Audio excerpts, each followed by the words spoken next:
It's all about humanity. About humanity.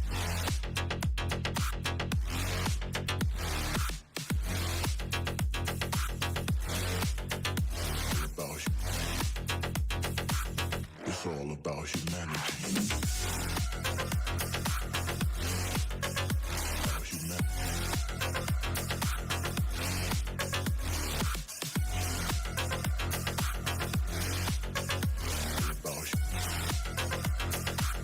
It's all about humanity.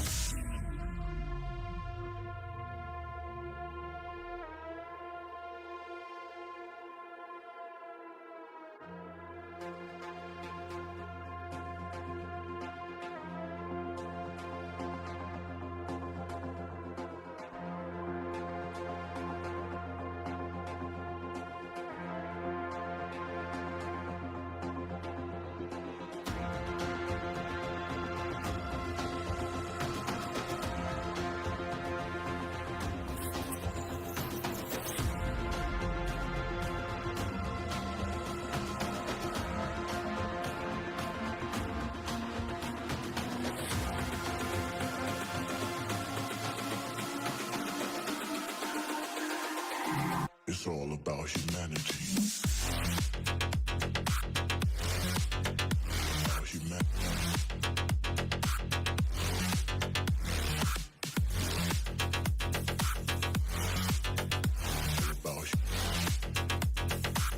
It's all about humanity. About humanity.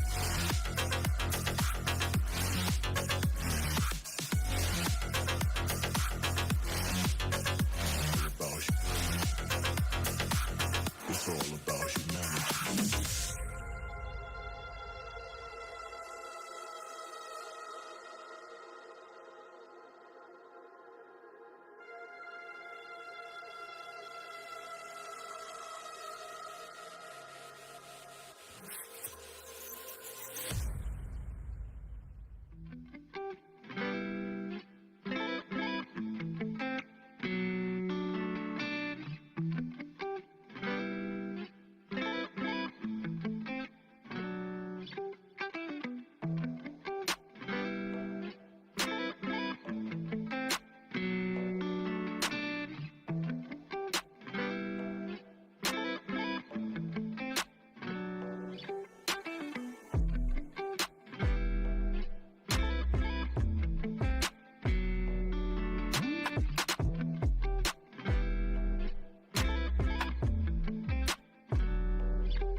It's all about humanity. About humanity.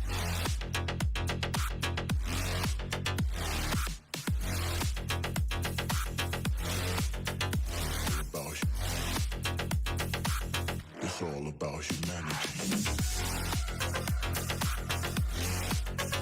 About humanity.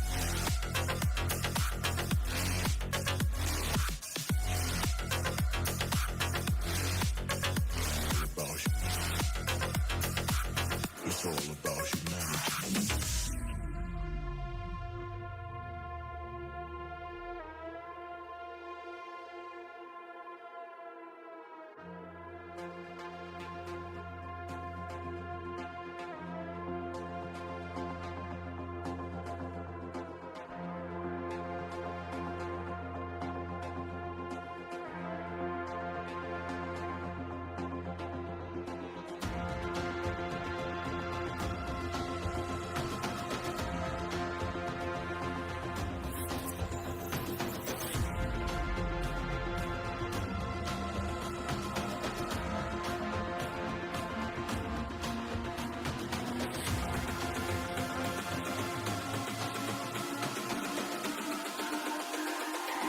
It's all about humanity. About humanity.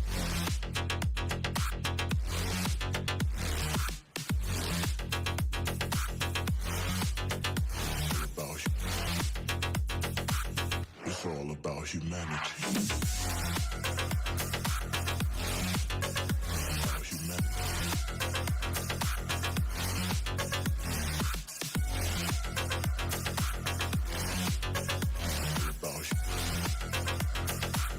It's all about humanity.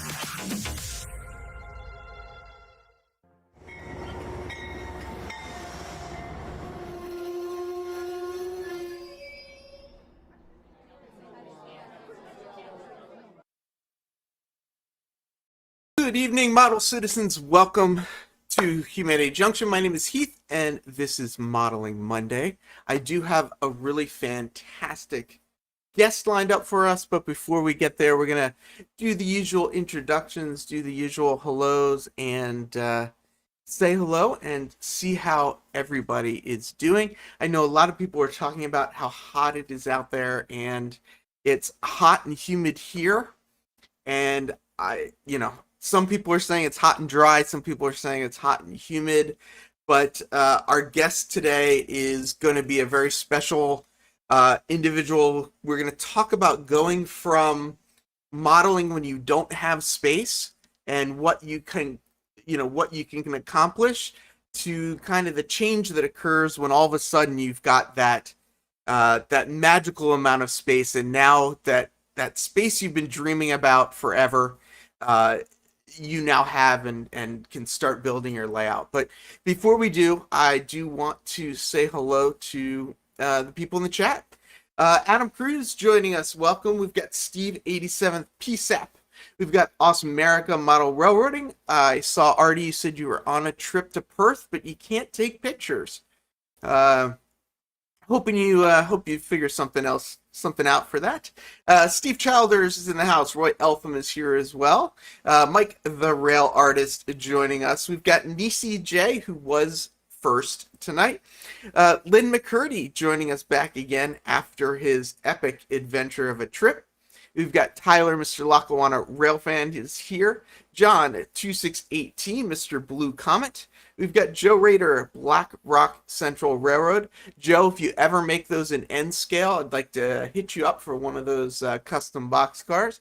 Jerry Satterelli, the woodworking master himself, is here. Marty from M&M Short Lines. Ken Munez at MM&R Railroad is here. We've got Dwight Curley in the house. Dragon Lover 68 joining us as well. Drew Dudes Model Trains is here. Dad Cooks as well. We've got CP368 Productions. Colin Wykes is here. We've got Chicago South Shore and South Doki.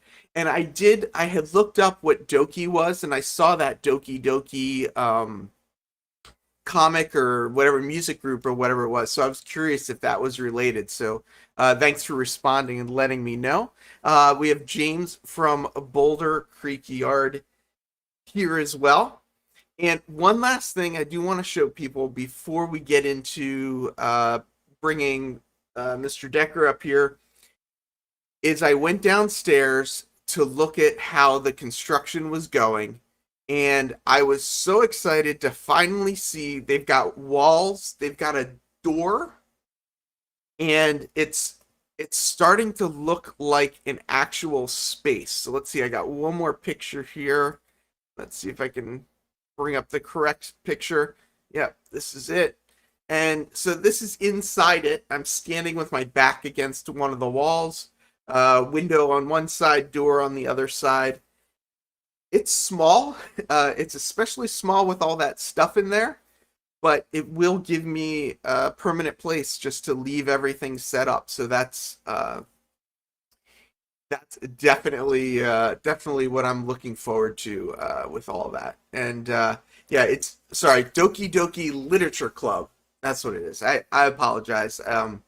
Not really familiar with that world, so I was kind of figuring it out as I go, learning along the way. But Almar, thanks for coming in. Michael McCarville's here as well. Mason Dixon Railroad, Alan is here. Let's see, who else might have I missed? I thought I saw Norm Miller in here earlier. But without ado, is that I don't know if that's English or not. But I just want to jump into the man of the hour. We've had some really great conversations. I met him as well doing the recordings from the NMRA National Convention, which is starting in 1 week and 1 day. So in addition to talking to Bill tonight, I spent most of today doing some work for the conventions, working on the schedule, getting some of the information together for that. Let's see. Wait, we got some people correcting me. Without further ado, but then Lynn McCurdy says it's ado, not adieu. Yes, ado. I don't know which it is, but Bill Decker, do you have any idea which? Is it adieu? I don't know what it is. Not sure what to suggest on that, Heath. French was never a language for me, so I can't comment on that. I've kind of lost track of the standard phrase. At least you knew it was French. I think that's the Alan at Mason Dixon says "ada," which I think is about the probably the level of all of us. Yeah, pretty much as well. I see your camera's not coming in real great, but we do hear you okay right now. Okay. Last time we talked, it kind of came in a little bit better as we went. So let's keep. Oh, here. So now we're getting multiple different things. Further adieu. Nisi J is saying adieu as well. So I don't know. Doe, a deer, a female. Yeah, see, that's about where I'm at as well. So, Bill Decker. So you're new to model railroading. I heard you just got into it last week. Oh yeah. And yeah. Given the gray hair here, that it's been a lifelong journey. So how did you get into model railroading? How'd you find this crazy hobby of ours? Well, it probably dates. It is literally in my blood in a way. Railroading, at least, is. My grandfather was retired as an executive of the Southern Pacific Railroad. So right away, you now understand why SP features so heavily in my modeling. And my earliest memory of railroading is at about age 5, waiting on the platform at the Albany, Oregon depot, awaiting the arrival of the Shasta Daylight coming north from California, bearing my grandparents. And of course, waiting for that marvelous face of a PA painted in full daylight colors and that sweeping Mars light in the winter mist is what would signal its impending arrival. Uh, so once that happened, I was hooked. And of course, my grandparents definitely helped that along the way as well. I like Uh, that you're already talking about the PAs and not the E units as right. well, because Yeah. I know there's some people here that prefer the E units and some people here that prefer the PA units. So we might have a little bit of a Well, might have a little argument about it, but you know. right. In SP practice, the E units ultimately found their way to the flatter land running across the desert from east of Los Angeles, eventually to points like El Paso, and then on into Texas.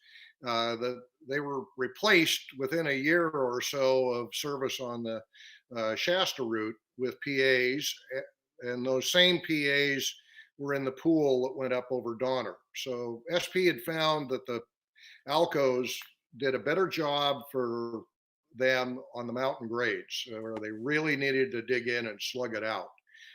Not high speed territory. Indeed, the part of the railroad that I model had a 25-mile-an-hour speed limit slapped on it for most of the distance, at least for freights, and 30 for passenger trains. And that was it.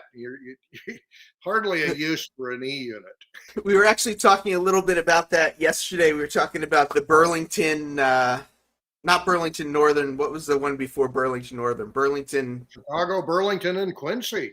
Yeah, there you go. That was the conversation last night. But see, we're already getting in trouble. People are saying, "What about the F units?" But Well, the F units, again, in SP use, they had a number of F7s equipped for passenger service and even a handful of FP7s. Uh, but those were initially assigned to, quote, secondary trains as opposed to the premier streamliners. And on the Shasta route, we're talking about 2 streamliners and a mail train. So pretty typical for the SP kind of grouping of trains, where you've got a day train, a night train, both of them in premier service, and a mail train that picks up everything else.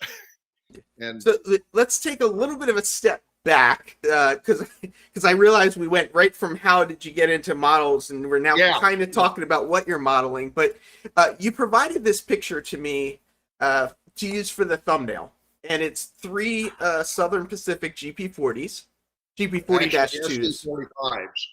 SD45s. Yep. See the flare? I'm terrible at that stuff. Terrible at that.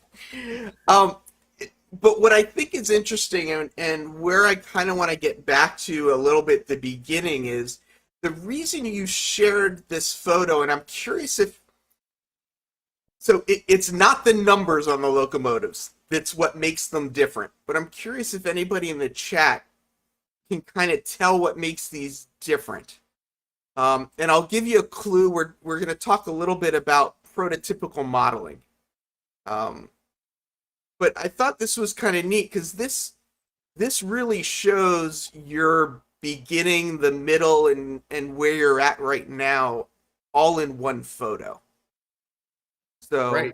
We'll let the guys on chat try to sort it out for a little bit. we could be here all night if we wait for them. Yeah. Everyone's still saying hello to people. Let's see. Lynn is saying tunnel motors. I don't know if he's referring to. Well, he's kind of right in the sense that the rear unit there was part of a trio of units that I did. The other 2, unfortunately, on short order, I couldn't find in my storage. Right, they were not readily at hand. But the other 2 units were inspired by a photo or a couple of photos in either Pacific News magazine, or more likely now, as I realize, it was one of Joe Strapak's SP Motopower annuals circa early 1970s. And what happened is that the SP was experiencing extreme heat recirculation problems in the tunnels and snow sheds on the mountain routes. And for this purpose, we'll confine ourselves to talking about Donner. Summit, and the Cascades, the Cascades is what I model. But the SP had a huge fleet of SD45s. Those flared out radiators on the back end are very distinctive about a 45. SP had the huge fleet, over 350 of those things. And Wow. they were experiencing overheating in the tunnels and snow sheds on the mountain grades. And they looked at a number of solutions. One thing is that they actually took a look at using some GE units. They did that only as a trial because all of the expertise on GEs was down at Los Angeles. And Roseville in Northern California near Sacramento was the base of the mountain pools in both over Donner and north to Oregon. And that was an EMD shop. So they really knew how to handle EMDs and didn't have the expertise on the GEs. So whatever solution was arrived at needed to be arrived at with EMD. And what they chose to do was to take initially a set of hoods that had been put on the SD45X units. These were a half dozen experimental units jointly owned by EMD and SP, half and half. They actually tried out hoods on the radiator intakes that droop down like elephant ears down towards the walkways. And trying that out, they tried 3 of the hoods that came off the SD45Xs and then fabricated another 9 of those. So they had a dozen SD45s that they equipped with these hoods to try to draw air for the radiator intakes from much lower, closer to the ground. So all 3 of these locomotives we're looking at, you're saying came stock with those hoods with installed. 45 radiators, yeah. Yeah.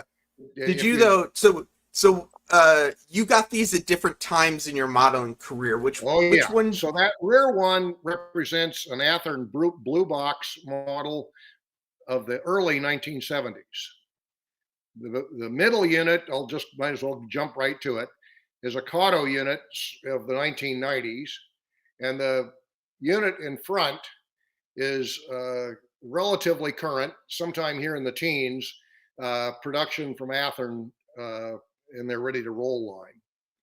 And so this 1970s model looks like it has the same amount of details as this brand new model at the front. It's similar, but it's much cruder because that's all I had at the time. That model was done pre-Detail Associates and Details West. Those 2 companies came into existence a couple of years after I completed that model. So I had the challenge of somehow replicating what I was seeing in photos of an SP SD45. I needed to replicate some signature elements, notably the light group in the nose of the unit. So all 3 of these units have a standard SP light group. That is, there's a gyrolight up between the number boards on the cab. Down on the nose, there is a horizontally mounted twin seal beam. And above that, and in a notch on the nose, so it rises slightly above the top of the nose, just ahead of the sand filler hatch, is a red signal light, gyrolight. It oscillates. That its normal function is to trigger whenever the locomotive is put into emergency. The engineer can also control it separately. He could use it as a rear marker if he was a helper set going back downhill, and occasionally they would do that. So, but when I guess where I'm trying to get at is kind of back to the modeling part of it. What you mentioned is that when you got that Athearn blue box, the unit in the back, it did not have all of the details that we see it right now. Right. But the one in the front did. Yes. And the one in the middle also did not have that light group correctly done. So I had to, in both of those cases, I had to cut into the nose. I had to fill the standard EMD vertically mounted headlight. It was mounted in the nose. That's a very standard EMD arrangement. Uh, and replace it with a horizontally mounted headlight, twin sealed beam, and then this red gyro light above that. Are these DC or DCC, and do all these lights work? The unit in front actually does have its decoder, and yes, all of the lights work there. The middle unit will get a decoder. I think I've got, maybe even have a decoder ready to go for a Kato form factor unit. Kind of the hang up is waiting to figure out quite how I'm going to do the LEDs, because I have definitely found that incandescent bulbs are very short lived. Yes. The rear unit just has jewels in it for the lights, because that's the best I could do back in that era. And I wasn't going to deal with the huge light bulbs that we had back there circa 1970.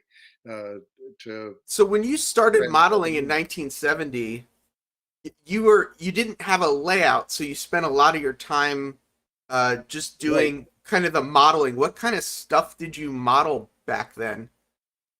Okay, so indeed, that rear unit was done while I was in grad school. So I had just a room in graduate school housing.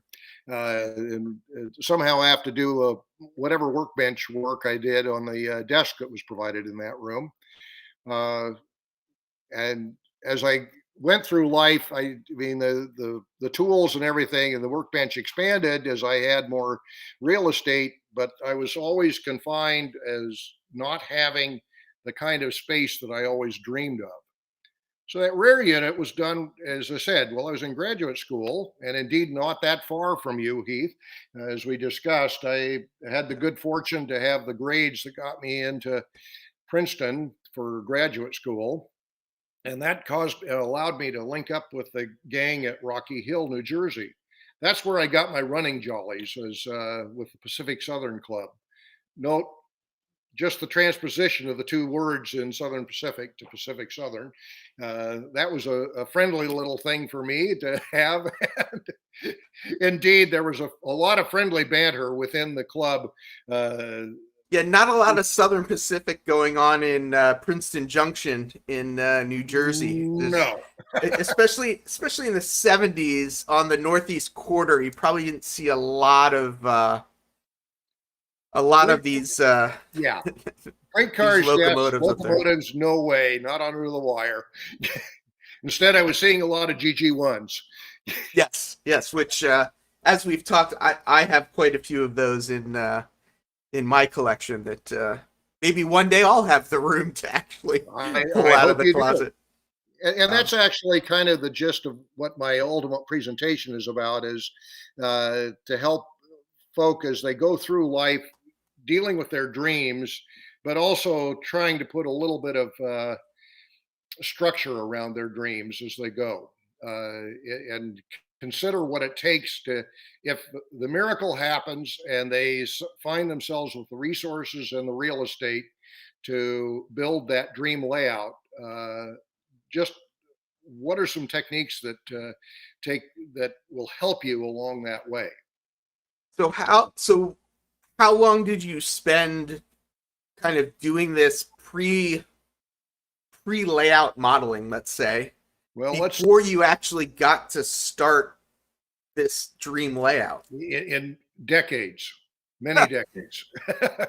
So I've indicated there the graduate school, that was followed by 3 years down on the peninsula of Virginia, serving with and for the U.S. Army.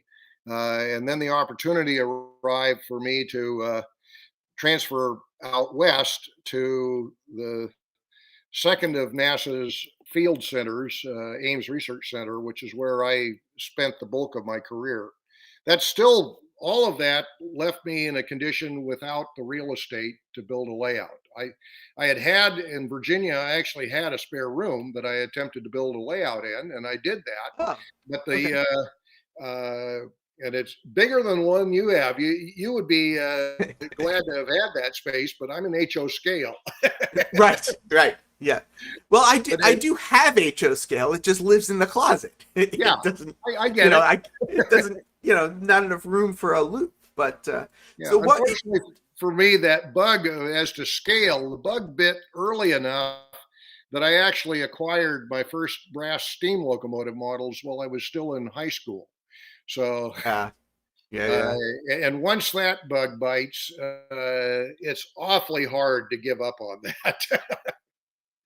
So are there like two or three like so I don't have a layout yet, right? Yeah, But one of the things that I am doing is I'm building some modules and I'm kind of doing the chainsaw method a little bit, right? As I'm yeah. building things that I know I'm going to destroy at some point, but I want to learn. I want to build up the techniques.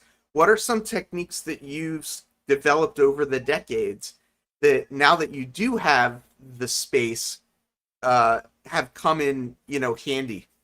Well, I'll note that the interim there, I'd spent a lot of time in clubs. I mean, I've alluded to the Yeah. Rocky Hill Club, but in Virginia and then in California, I joined up with serious clubs. Well, the club that existed there in Virginia, and then definitely a serious one in the South Bay of South San Francisco Bay area, Sunnyvale and Mountain View area in California. That gave me the opportunity to develop layout uh, skills. Mm. Although the last of that work that we did was serious scenery work for the 2000 NMRA convention that was held in Santa Clara. Uh, we were to have seen the same thing again here in 2021. But we, of course, there was a mad rush to get things ready for the layout tours of the national convention. And that's kind of the last time I'd done serious layout construction work at that time. But all along, and this is much more germane to what we're talking about here, I was always modeling rolling stock and locomotives. And once I'd moved out to California, I was now able to start working from my own photographs, at least for the more modern equipment, for the current equipment. And I was prolific at line side, at track side with a camera for, easily a half dozen years. Uh, Mm. the So before you Shooting at even the would rate of, model anything, you would go out and you'd take the pictures yourself. yeah, yeah, I learned fairly quickly to, instead of what I did with that rear unit, work off of a published photograph. I learned to start seeking out projects and working on them where I had had an opportunity to shoot my own photos from multiple angles.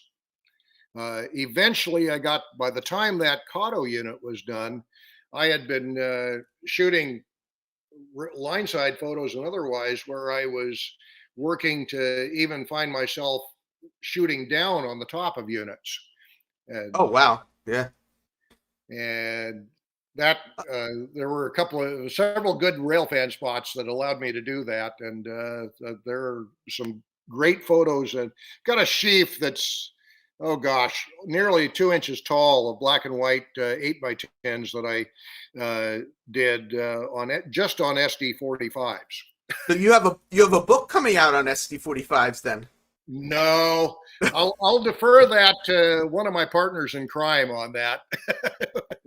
And Somebody was commenting earlier though that those SD45s just look way too clean to have been running on the yes, SP. Do yeah, you do you are, well, are you going to weather those or yeah. do you run them The clean rear or? one has got a crude weathering. The other two units certainly have not been through the weathering factory yet, for a whole variety of reasons. And that one of those is actually simply uh, in the past few years, I have spent so much time dealing with layout construction that the poor airbrush gets pulled out only to do a few things like that freight house in the background.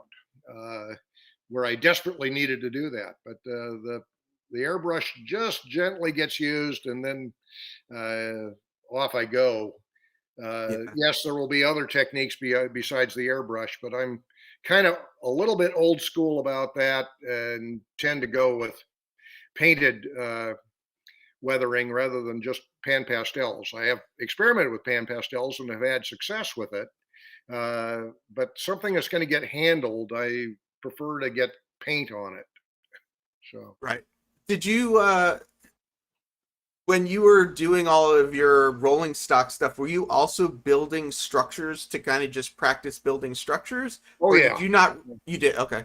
Yeah, yeah, and so that freight house, which is totally scratch built, other than that, yes, I used Grant line or Tichy windows in it, but everything else Yeah. is scratched.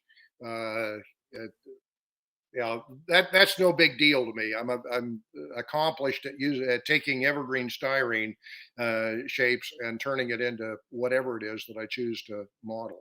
So then you're a master model railroader then, right? I was hoping, yeah, we were I, going to s- I get to know that. I know I said I wasn't gonna go there, No, but that's you fine. you No, set it up. You set me no, up. that's fine. I am not a master model railroader. Though I'm a strong supporter of the NMRA, it has done a lot of useful things for me. It has certainly opened doors with the SIG program, the special interest groups, particularly the layout design special interest group and operations special interest group, uh, to get with like minds off in a little niche of the hobby. Uh, Yeah. but the when we talk about the contest side of NMRA, that's where I start parting company very rapidly. I experienced that in a Mideast Regional Convention in Virginia all those 5 decades ago, Yeah. entering in and realizing that just absolute reality that the rules that they set up for the contests are heavily, heavily, heavily structured towards scratch building. And once outfits like Detail Associates and Details West came online, I said, that's stupid. Why should I spend time uh, scratch building something that a machinist far better than I has created a die for and has created the part that I need, and that for a little bit of checkbook modeling, and I can obtain the part and then put it into the model exactly where I know based on my photos where it belongs. Yeah. So in 1970, when you basically, I mean, you didn't scratch build it, but you kit bashed kind of Kit bash, that yeah, I back one. detailed out, yeah. But now that you're just buying the front one using your wallet, what are you doing with all your spare time? Building a layout. And as the folk who will take a look at my presentation will see, I was blessed with the resource in retirement we were able to custom build a home with a basement on it. And I'm sitting in that basement right now. And as I scan the computer around here, you only get a little bit of an idea. This is, well, ultimately there's 2,800 square feet in this basement, of which about 2,400 square feet of it is devoted to my railroad. Wow, that's That includes crew lounge area and the like, but nonetheless, even at 2,000 square feet of that space is railroad. And that's a little bit bigger than my apartment, just a little yeah, bit. as I said, we were blessed with the resources to launch this way, and I'm extremely grateful for that condition. Also grateful to have built skills over my working career, collegiate and then working career, to go into building a model railroad, to think that I could actually launch into and build this massive project. Do you And have? Can you share some pictures of maybe the layout, like design and stuff, so people can get a sense of the different well, areas and stuff that you yeah, modeled? let's see how this goes. Try anything once. Yeah, And so you took pictures of all the locomotives. Did you take pictures of all the stuff you modeled on your layout as well? yeah. And let's see. Why don't you take your time while you do that? I'm going to just take a second while we have it and just take a moment and thank. I've got a lot of people supporting the channel. super chats, super stickers, people that are members, and I've got a couple sponsors. If people could support the sponsors, I'd really appreciate it. But I just want to roll this quick video while Bill's getting his Are we presentation shared there? shared, and we'll. Are we shared I here? don't see it yet, Bill. I don't see it Okay. yet.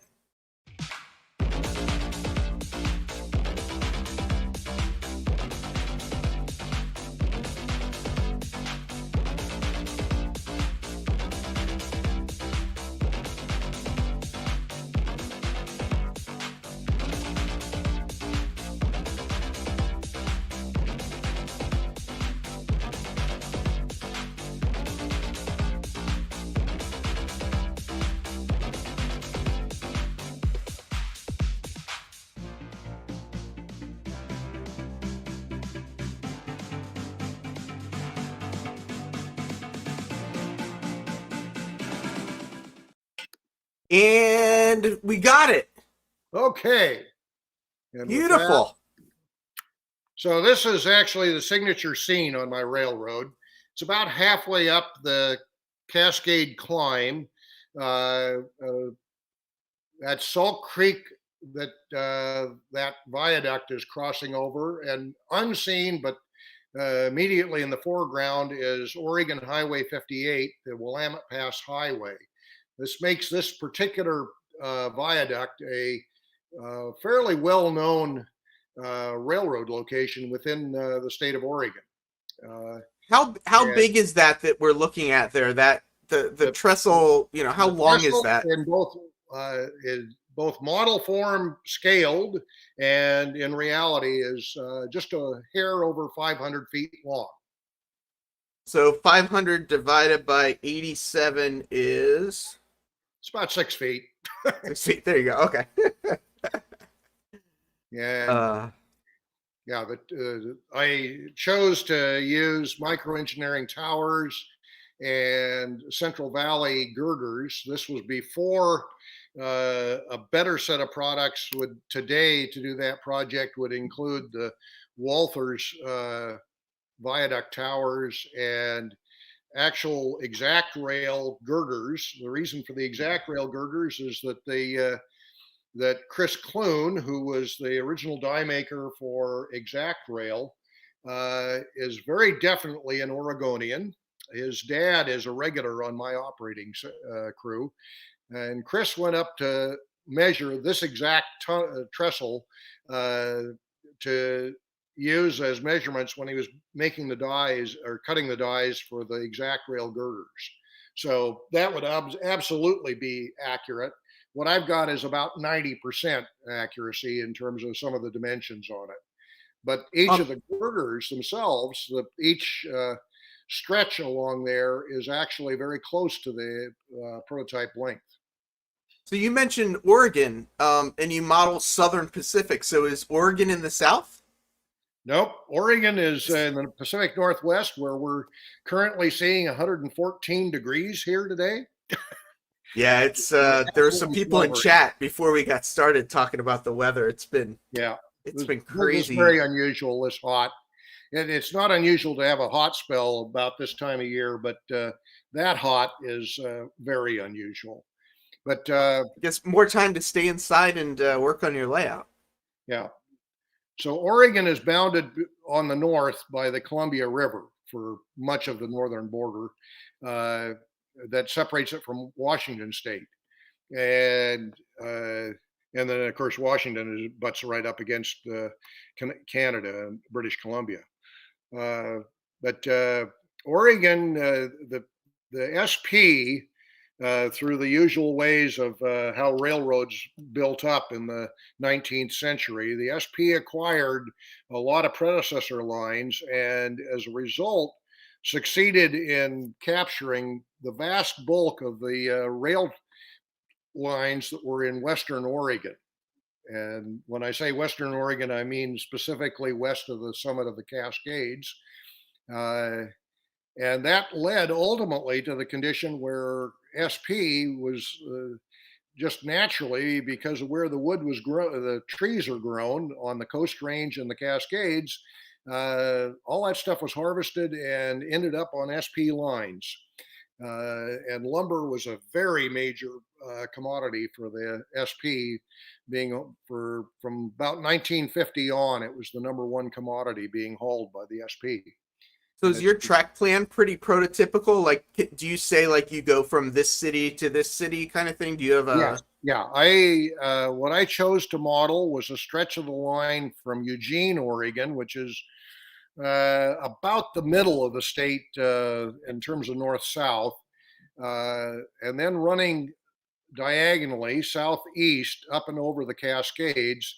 And my railroad ends at just beyond the summit at Crescent Lake, which was an historic division point between the Portland division and the Shasta division. That those were some of that was consolidated in the mid '60s, but Crescent Lake was a good place for me to stop. It was a reasonable place for me to ultimately say, well, there were multiple tracks there. That kind of looks like a staging yard. That's what I'll do. But who owns Hmm? who owns the lines that you're modeling? Who owns those now? Today, for the last 25 years, the Yellow Peril has owned them. UP. Yeah. Everyone's favorite friend. Yeah. But I stopped my modeling at 1984, which is the era of equipment that I'm running on the railroad today. That stays safely just before the attempted merger with the Santa Fe, and it's also a time frame when cabooses are still required. So I like those traditional elements of railroading. So I don't get into the post Santa Fe work over that final decade of the SP. I personally don't have any interest in dealing with the Rio Grande ownership of the railroad. So you mentioned 1984. Is there like a specific month or a specific No, day that like? I'm not Jack Burgess, and I chuckle at that. I know Jack. I met and talked with him quite a bit. Well, I was down there in the south end of the Bay Area because that's also where Jack is. He's on the east side of the Bay. I was on the west side of the Bay, but it hardly mattered down on the south end of the Bay. Jack is renowned at modeling the Yosemite Valley Railroad in August of 1939, and I hand it to him. He has far more discipline than I do, and to stick to just that particular time frame and equipment and structures that would only fit for that particular time frame. I'm a lot more flexible than that, and indeed, I have plans on this railroad to backdate into the 1950s. The urge keeps cropping up pretty regularly for me, and I need to actually start acting on that at some point. But for right now, I brought this railroad up into existence with what became the 1984 set of equipment, and we've been proving out the railroad pretty well. I've had 45 formal operating sessions on the railroad in the last 6 years. Yeah. So, and that's another piece of it, is that this railroad was built for model railroad operations. You're inspiring. Containerman 68 was saying he's going to build a container ship full scale. And make that his signature scene, because you built yours to scale, so now he's going full scale there. And Lynn McCurdy is saying at the port of Oakland and seeing American President Lines container ships and indeed all of the port facilities there. This is not small. Lynn McCurdy saying, I have a set of Northwest Pacific short line through the Redwoods, all old XSPs. Yeah. Do you have any water features on your layout? Do you do any of the port stuff? that is one thing that I had to leave behind. I personally have a fair bit of interest in rail marine interface, and I really would have loved to have created something that would have the rail barges going back and forth, but that just never fit with what I ultimately decided to focus on. So I focused on the mountain railroad, and mountain railroad, other than in Canada, and I've got some good friends up there in British Columbia who have found a way to get the barge operations on Lake Slocan in with otherwise secondary mainline operations. So. Nice.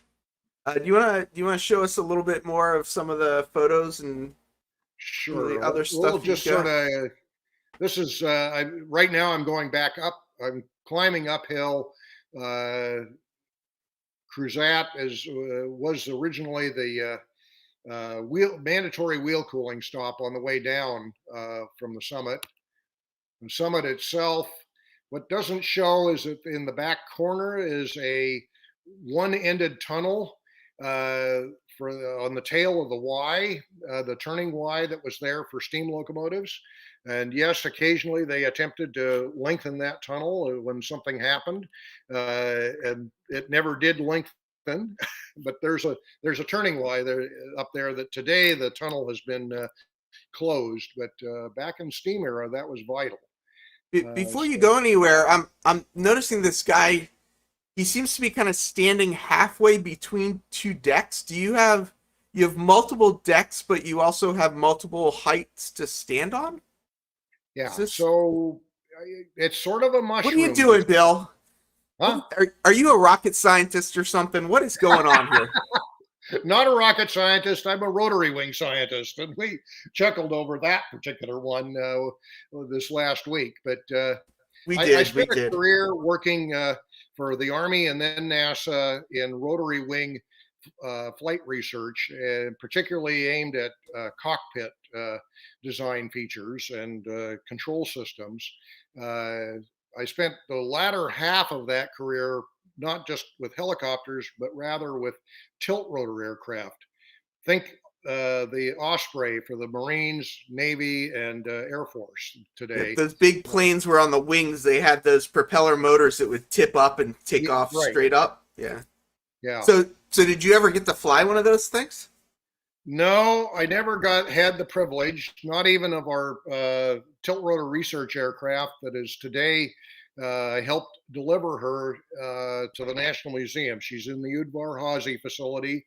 To my knowledge, she's the only aircraft ever delivered directly to museum, flying directly into the museum grounds. Everybody else had to land out there on the Dulles runways. We flew her in directly. Oh, that's right. That's so cool. That's so awesome. The aircraft that sits under the nose of the Concorde at the Udvar Hazy facility was mine.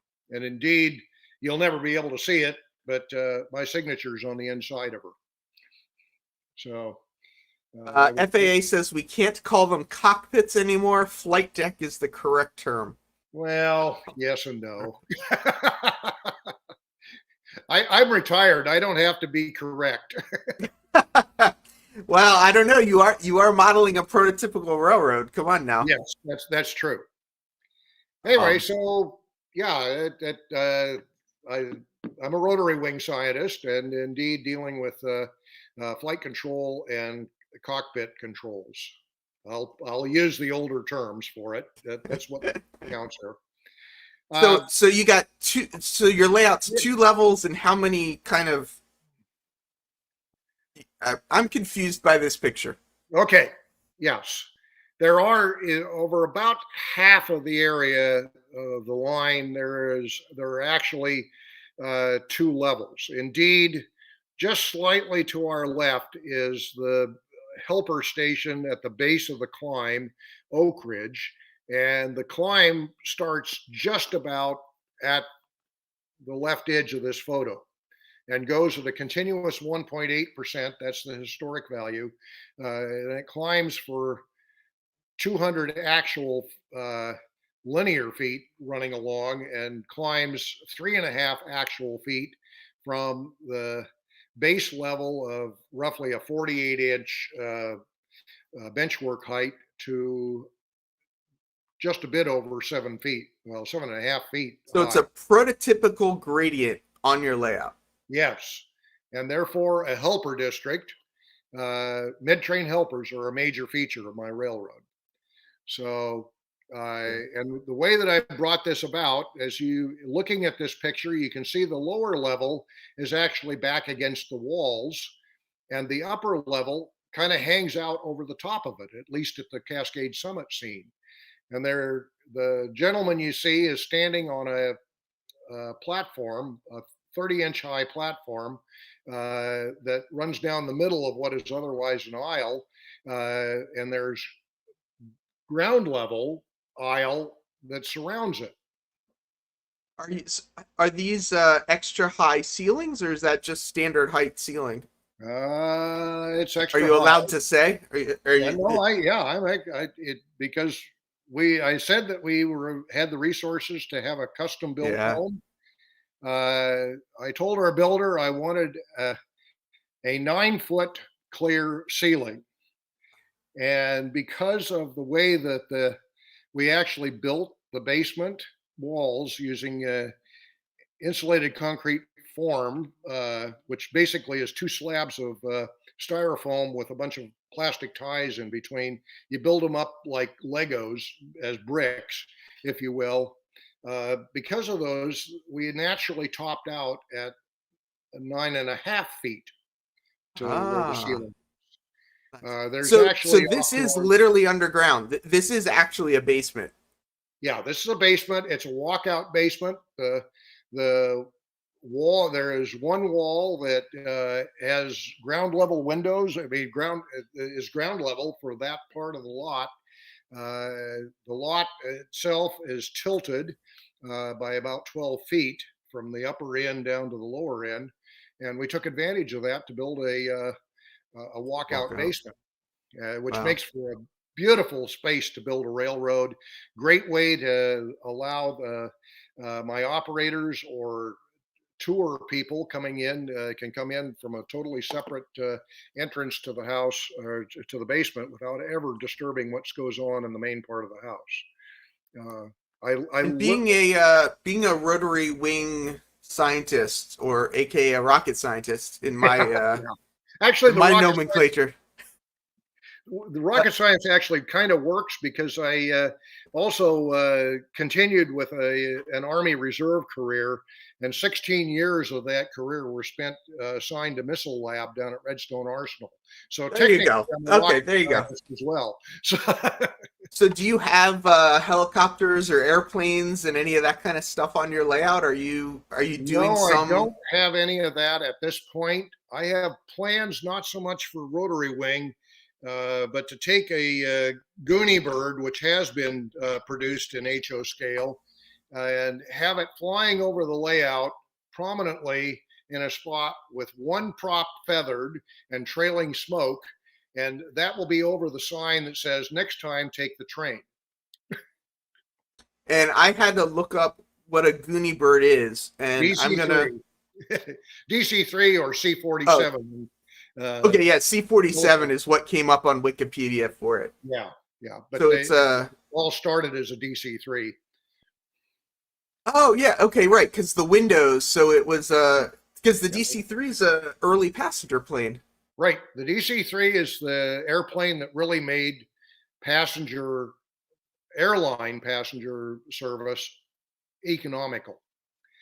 Here's a piece of information that I'm probably screwing up, but George, OG George, the father of Wally and George from GFW Trains, his dad was a pilot on the DC-3 when he flew. That's what he started flying when he started in commercial airlines. So there seems to be a, I don't know if it's just the amount of people in model railroading, but there seems to be something between people that fly and things that go on the rails. Well, we can probably add the third leg of that triad of water conveyance as well. Mm, And the thing that they all have in common is they're all modes of transportation.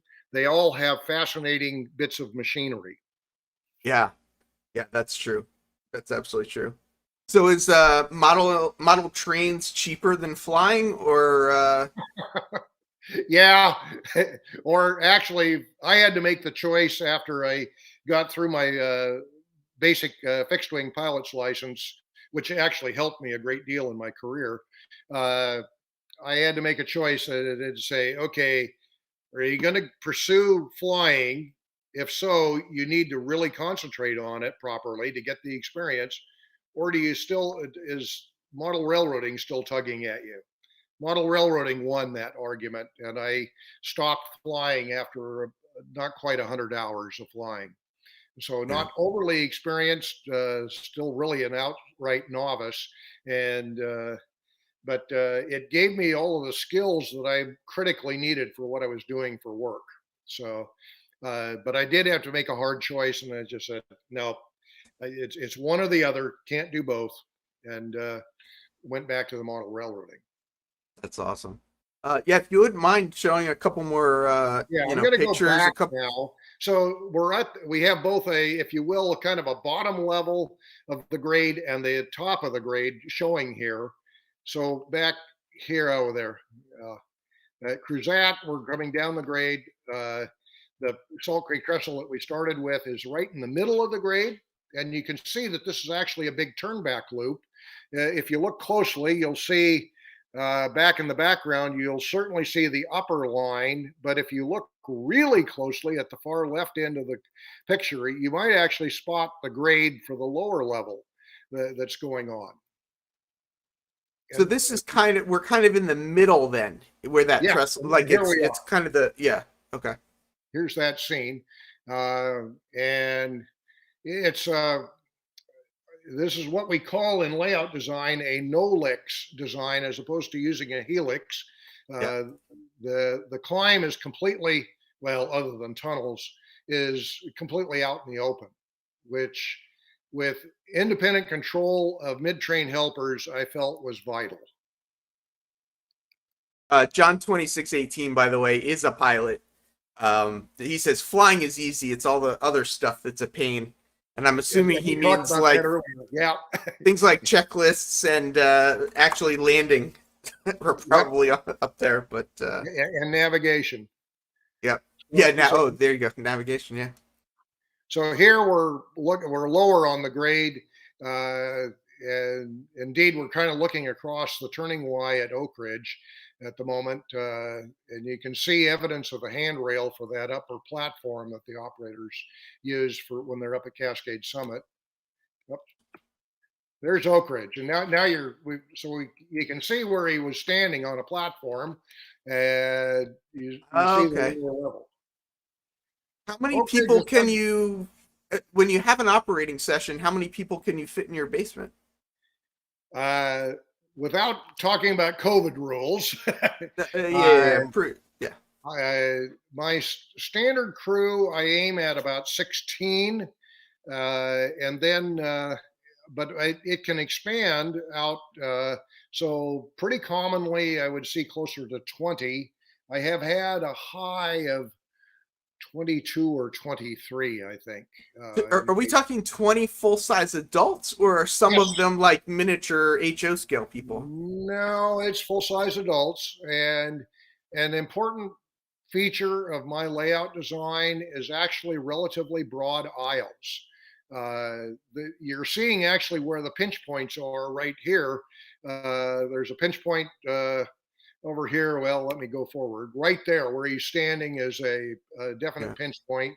Only one person can go through there, but it's a short stretch, and there's 3 foot wide aisle on either side of at least 3 foot wide aisle on either side. Same thing where the guys are all standing there; they're in a 3 foot wide aisle, and so it goes on the rest of the railroad. Is that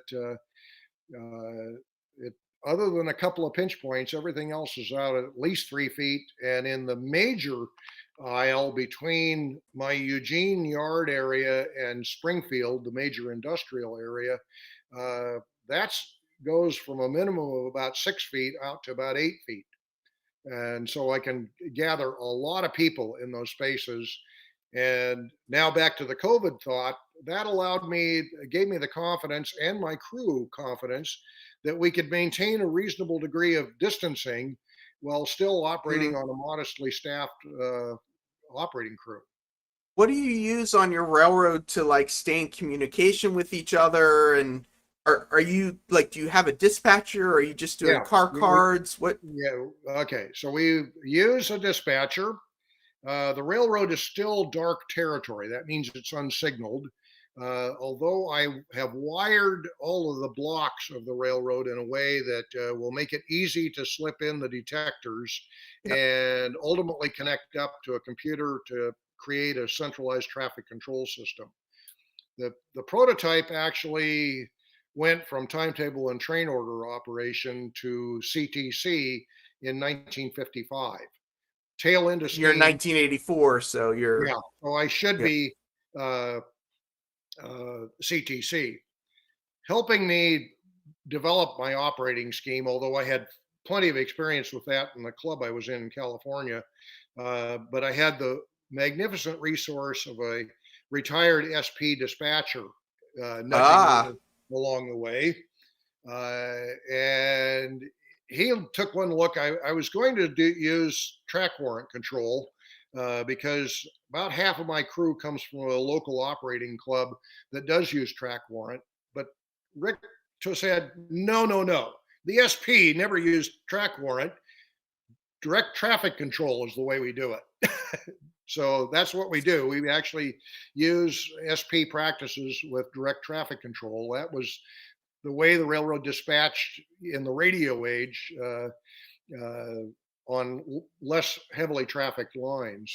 And basically, you're given authority to occupy block by block along the railroad. Uh, and are you using anything like JMRI, or is it? You did mention you are DCC, so like, what kind yeah, of? I mean, yeah, you built cockpits for airplanes, so I gotta yeah, imagine you love yeah. like little I'm flip pretty. toggles and yeah. Yeah, I'm very hard over on that, and this is where I can actually stand up and I have on a couple of occasions said I did man machine interface design as a career, as a serious researcher at the national level, and there is one system that I found that satisfied the man machine interface as I understood the needs of it, and that turned out to be NCE. Uh, Oh, interesting. There you go. so and indeed, my operators use the Cab 06 PR from NCE. That means the P on that means that it's a potentiometer, and I'm really hard over about that. The guys who have their own throttles that use the encoder, I let them that they're accustomed to it. But for everybody else, they use one with a potentiometer because that gives you fixed stops. You know where zero Yeah, is. yeah. And Do you have guys using proto throttles? no, I've not yet set up on that. I've thought about toying with that at times, but frankly, that's something that someone needs to spend time with both the locomotive and the throttle and get very Yes. accustomed to it Yes. and knowing how to brake with it. The gentleman in the rear there in the dark blue shirt is Dave Clune, who retired from Southern Pacific Locomotive Service as an engineer. He was one of the most senior men on the railroad at the time he retired. And I think he would probably be able to work a proto throttle, but I think Dave would also chuckle and say, why bother with that? Give me that standard little potentiometer throttle. Thomas, Split Rack 323 wasn't here earlier. We just go over again where the line runs from, your layout? Okay, it's roughly the middle of Oregon, slightly biased to the west, from Eugene, Oregon, and through Oak Ridge, which is a bit higher up, actually quite a bit higher up, but it's still only 1,200 feet, and then climbs to the summit, Cascade Summit, at a little over 5,000 feet, and Crescent Lake, which is just 7 miles east of the summit, there in the Cascades. The vegetation changes pretty dramatically in that last 7 miles, from Douglas fir to ponderosa pine. Very, very obvious change in the trees, but because you're now past the summit, and Yeah. the mountains are no longer causing rain to drop out, rain and snow to drop out of the clouds. You used the term plywood Pacific when Yeah. you first started running this layout. How much, what percentage of it do you feel like is scenic, and like what seasons are you going to model? Okay, that good questions. Uh, Other than a section immediately behind Dave Clune in that photo that deals with a river crossing that I still need to or build a bridge for. The mainline bridge is there, but the bridge for the industrial spur is not yet built. Other than that, all of the base terrain is complete now. Oh, okay. Okay. It's all pink foam with Sculptamold on it. The Sculptamold was mixed, including generally a beige tan paint in it, so that there was never a point at which there was white bare Sculptamold on this railroad. And Yeah. indeed, the pink foam, the opera, other than a couple of edges or ends of where I had last done work, they never saw the pink foam.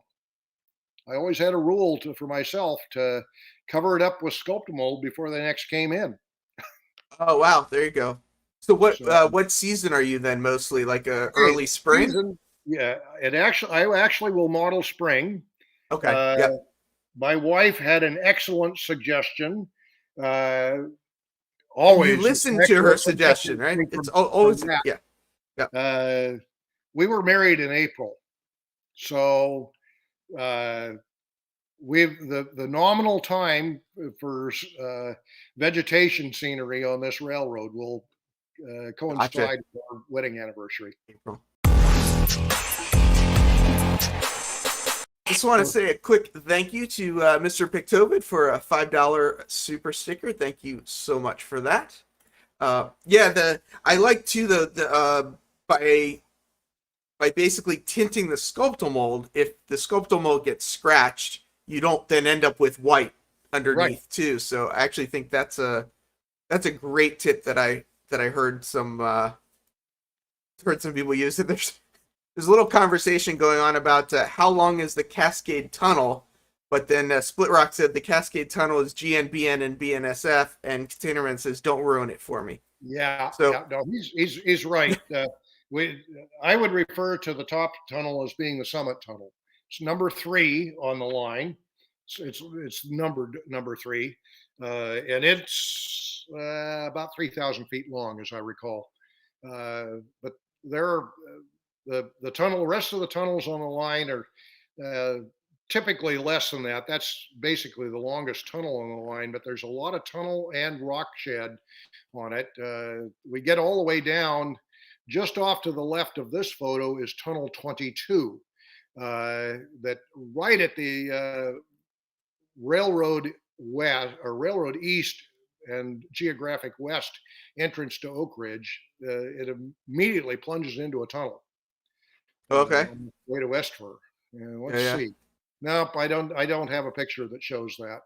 okay, But you can judge that there are roughly 20 tunnels between here and the top of the railroad, and of yeah. which I have about 10 modeled.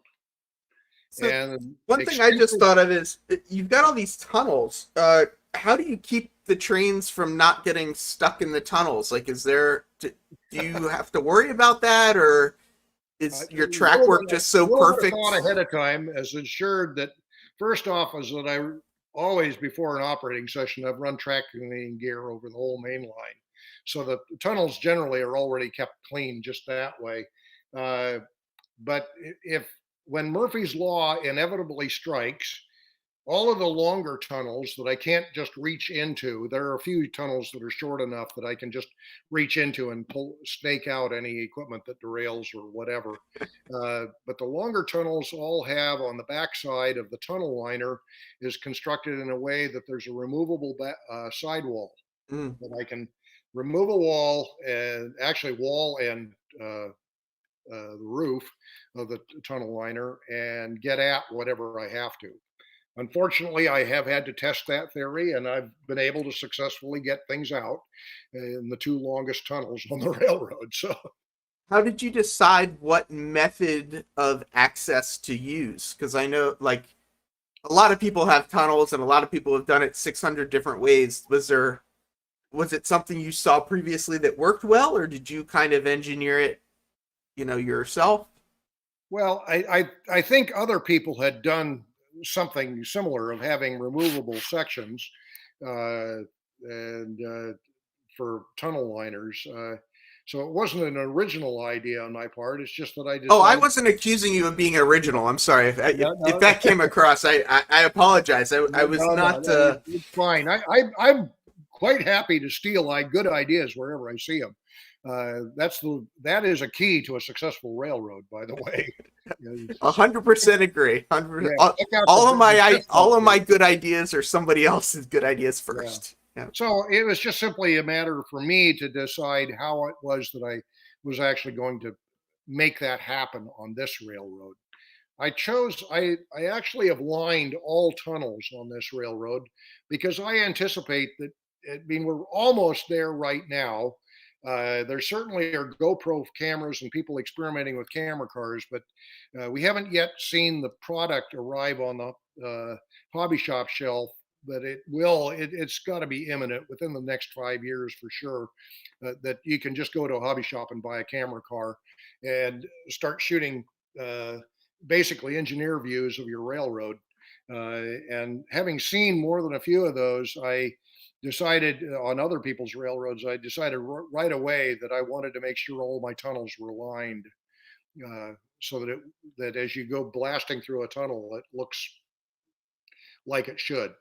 Yeah, I haven't seen him comment in a little bit, but somebody that was here earlier is actually the person that designed the camera cars for Silicon Valley lines.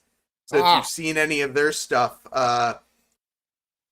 but yeah, I want to. Whenever I do finally get a layout, I would love to as well have camera cars that could, as you say, go through the tunnels and stuff. And when you say line the tunnels, is it just black felt, or did you actually like, well, does it look like a rock cut no, inside your actually, tunnels? it would for the tunnels on the Cascade line. The ICC valuation filing shows that there's a little over 50 feet of concrete tunnel liner at the portals on all Okay. tunnels. And the rest of the tunnels in general were originally lined with wood and then eventually shotcrete. They just shot concrete on it to cover all of that. And so ultimately created a fire barrier by putting concrete against all that wood. Uh, so it should really look like a lumpy uh, wood tunnel liner, but gray, Lumpy wood. Gotcha. Okay. And gray is with lots of soot. Uh, I don't. I chose on the tunnel liners, other than a couple of special cases. I chose not to have the corner notches up at the top of the roof, where basically it angles in, and then you have a top hmm piece over the flat piece over the rails. I chose not to follow that profile. It's just a basic box, but the effect will be the same. You'll know you're in a tunnel and that it's lined. Yeah. Yeah. Yeah. Um. Yeah, yeah. If you wouldn't mind going through a couple more photos, I just think I think if people have any specific questions, I know I've been asking a lot of questions, but if people have any specific questions or anything, let me know. Um, So this is West Fur, which is just over the hill from Oak Ridge, just geographic west of Oak Ridge, uh, one of two major sawmill operations in the Oak Ridge area was located here at West Fir. I chose to use the Walthers kits as a base for what I did here. They're actually close enough to the what actually was there, at least the core sawmill, the mill that did the first saw cuts on a log. It was close enough to this, and this also is a nod to another part of Oregon, not that far away from all of that. The Walters kit was actually based on the Hull Oaks Mill in Alpine, Oregon, which is roughly halfway between Corvallis and Eugene. And up until about 2012 or so, it was still steam powered. And so Ah, that's what Walters used. I have historic documents about the Hull Oaks mill because it's on the National Register of historic structures. And it so turns you're out saying Walters got a structure right? pretty close. It's about 83% of the width of the real structure. And similarly, about 70% or so of the length. So I took two of the kits and lengthened it. I wasn't going to do anything Ah, about the width. So I'm a little bit closer. I'm probably, in the mid 80s percentile of scaled to Hull Oaks, which, is pretty nice to get there. so you made fun of Jack Burgess a little bit earlier, saying Well, that yeah, you're not as whatever, but that's only with high respect for Jack. Jack is an incredible craftsman and you seem and to a nice follow his guy. lead with a lot of your stuff seems to be as prototypical as you can make it. Is like, did you go take pictures of that building and you know? Yep, I've been there, been on a tour. They're a nice batch of people down there, but in this case, I was actually using what I had from the Walther structure, augmented by the historic registry data that was actually collected up in a spiral bound book that had three Western sawmills that one of the logging enthusiast hobby outfits collected this stuff up and published it, several decades ago. And I just watch out for things like that. And I picked this thing up. The other two mills are in British Columbia, but Hull Oaks is definitely here in Oregon. Do you Uh, consider yourself a historian, and do you think that's helped you design your layout?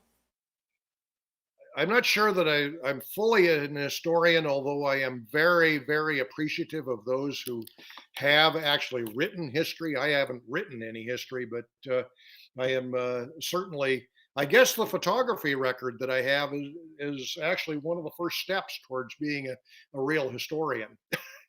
I've been blessed with meeting people who actually have taken it all that way. The pair of books on the SP in Oregon that are the definitive ones were written by Ed Austin and Tom Dill. Tom sadly left this earth back here this spring, but Tom was a good friend of mine. And I've certainly, Ed is also a friend, but not quite as close and as many interchanges as I've had with Tom. But as a result of that, I got access to unpublished material as well as permission to use some of the drawings from their books where it makes sense. Did he ever get to come see the layout? Oh gosh, Tom was a regular operator. Oh, okay. So did he Tom ever was give you a hard time and say, Bill, this is wrong? actually yes. 2015. Oh, you remember that? You Yeah, remember 3 years exactly in the when? construction of this railroad, and I'm scrambling to get ready for the NMRA National Convention to be held in Portland in August of that year. The first operating session on the main line of this railroad took place in June of 2015. Both Tom Dill and Rick Kang, the dispatcher, came to me in the midst of that operating session, and they looked at my track arrangement at Railroad East Eugene, if you will, just north of the depot area, and where I had necked the railroad back down to a single track before it went back into my reverse loop staging tracks that I use as basically an arrival departure yard. And Tom says, Bill, you need to extend the WP siding. Now, the WP siding was the name of the track immediately in front of the depot. In SP parlance, or a common practice, usually there was a house track or a siding that was immediately in front of the depot, and that the main line was actually the next track over. And that certainly was true and is true to this day at Eugene. There's a platform in between and easy access to that platform.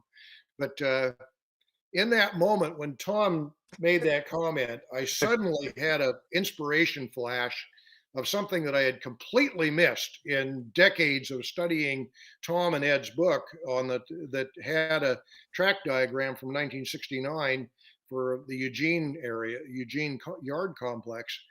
What I had missed was that from the railroad west switch just before the depot, where it split to the WP siding plus the main, from that point to Irving, Oregon, which is at the north end of the yard complex, some 6 or 7 miles north, the SP had created effectively 2 main tracks with lots of crossovers over that. And in a flash, I realized, of course they did that. That was what kept the terminal area fluid. Yeah. Was having 2 tracks and enough crossovers to be meaningful. And so that led to a major project this last year. I finally got to it, of adding a second main track out of the depot area into my staging area, an arrival departure yard. In order to make that happen, I had to install 5 double slip switches. Ooh, wow. Which is why it took so long for me to finally get around to it. Yeah. I will say, do not go lightly into that territory. Yeah. I'd say I'm still in teething pains on it. Yeah. Still working things out. There are a few things that I discovered about the Pico switches that I ultimately chose to use for those double slips. My original plan was to use fast tracks tooling, because there are 180 fast tracks built switches on this railroad, plus another almost 50 micro engineering. Built by you? Built by me. Yeah. Oh, nice. Okay. Thomas actually has a question. He wants to know when you're going to start making the 4 million fir trees for the layout. I've started briefly, but yeah, he's right. The last tree just before I die will not be the final tree needed for this railroad. Sparky 107 says, when it comes to doing your scratch builds and kit bashing, do you always try to get a tour of the facility, or was it just for that one place? A tour is highly desired, because then you understand the process that in general, we're talking about an industrial structure of some sort. Then you have a chance to understand the process that's going on and make intelligent choices about what pieces of it all to model. We're always compromising in model railroading. We're always having to condense, even in this marvelous huge space that I've got. I can't model almost anything at full size. That the freight depot at Eugene actually is at full size, but that's a rarity. Yeah. So yes, that it'd be desired to do that. I've actually done some work using Google Earth and the Street View. Gave me okay. The top down from Google Earth and the side view from the Street View did wonders for my modeling of one of the wood chemical plants in the Springfield area. The other chemical plant, I took a lot of photos of. It was a lot more accessible to me, and so it goes. I mean, I'll use the photos wherever I can get them, and But who designed your layout? Like, did you it's all me. all you did you design it from saying like I want the Eugene terminal on the layout, and then you designed around that, or did you like how did you have like more than one iteration? Like, how did you get from I basically designed it starting from a track schematic, if you will, a station order, making a set of selections of what sidings, what stations I wanted to have on the railroad. Uh, and I mean, I had with an employee timetable, I certainly knew where all the stations were. I actually had access to quite a few track charts, and used all of that to try to sort through what it was that I wanted to accomplish. Eventually, I got to a point where, okay, I've got at least a starting point of a track schematic that I would like to have. Let's try to turn that into a model railroad. And at the time that I was doing this, it was 5 or 6 years before I retired. Had no idea what the house was that I was going to end up in, what kind of space we were going to have. So I basically started with a simple notional space. And the simple notional space was simply defined by a piece of engineering graph paper as being, well, 10 squares high by 7 squares wide, uh, which each of those squares basically represented 5 feet. So it's 50 feet by 35 feet space that I'm trying to design for.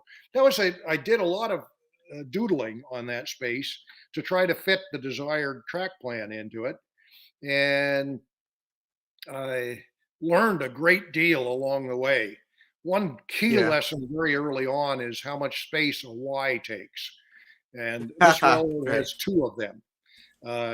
And so I had to find uh, innovative ways to include the Ys without compromising the overall space planning of the railroad. And you saw examples back there, actually, right there. You can see the Y jutting Oh, off there's here the to the Y right right. there. Yeah, on the right. Yeah. Yep. And actually, if you could see it all, the other Y is immediately overhead. I don't know if my cursor is showing at all, uh, but there's a right about the middle of that photograph is actually leads back into the back corner, and that's where the other Y is. It just Y tails back into that corner, and the track at Cascade Summit is actually about 5 feet out from the wall. So lots of space for a Y out of all of So that. you mentioned graph paper though. How did you how were you sure that you were drawing to scale with the graph paper? Did you ever get to doing it in CAD, or was it all Never uh, CAD, always just plain old paper and pencil, paper? Nice. old school. I'm an engineer. I had to pass drafting classes, and I passed Yes. with flying colors. So, Yes. I mean, I can do this. uh, and when I actually designed for what the final space was, uh, that actually took a different set of twists. Once Oh, I actually knew the footprint of the house and what the basement was going to look like, then I started trying to fit the overall and overall track plan into it. All that pre-work that I'd done with the notional space paid off huge dividends because I now knew what to do with Ys. I also mm, had this whole concept that you've seen in the pictures of the Nolix extending from where we are right here around the walls, wiggling around various walls, eventually going around a turnback loop and coming back over the top of itself. Uh, right. it, I'm using something that actually really happened. You can actually see two levels of track in the Cascades at times. Uh, Ah, So I took advantage of that to create the Nolix, and eventually it then separates enough when it gets out to about 2 feet difference between the two heights. So you don't Uh, really have any scenery blocks then along the way. You've like in this picture tunnels. here, it's just kind of open.